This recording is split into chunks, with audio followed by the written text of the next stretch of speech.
Dobrodošli v eksperimentalnem četrtku. Danes sem ponovno z vami Anja in nahajamo se v Tehnoparku Celje. Pogovarjali pa se bomo o električni energiji. Si predstavljate hišo, v kateri nimate elektrike? Najbrž ne, saj v nasprotnem primeru ne bi mogli gledati zdaj na vašem računalniku ali televizorju. V luči električne energije pa bomo spoznali serijsko ali zaporedno vezavo ter vzporedno vezavo in preverili, če nam bo uspelo prižgati luč. Pri zaporedni vezavi so upori vezani en za drugim.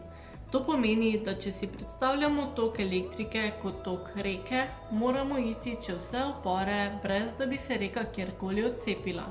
Zaporedna vezava je ta, da vkolikor nam odpove en upor oziroma žarnica, se prekine tok okrog in vse žarnice vezane na to žarnico ne bodo delovale.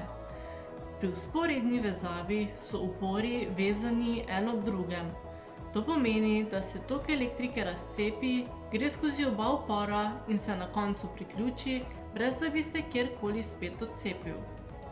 Električni tok v fiziki in elektrotehniki imenujemo usmerjeno gibanje nosilcev električnega naboja po praznem prostoru, po kovini ali drugem električnem prevodniku.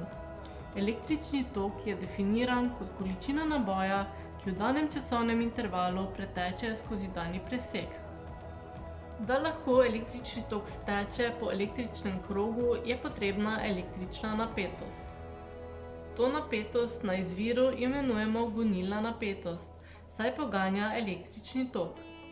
Skupni upor je razmerje med električnim tokom, ki teče skozi izvir, in električno napetostjo vezja.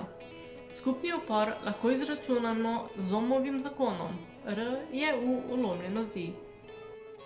Nekoč smo imeli elektriko za magično silo, ki so jo razumeli le veliki umi sodobnega sveta, ki so se ukvarjali z opazovanjem in preučevanjem elektrike in njenih zakonitosti ter obvladovanjem njenega velikega potenciala za človeštvo.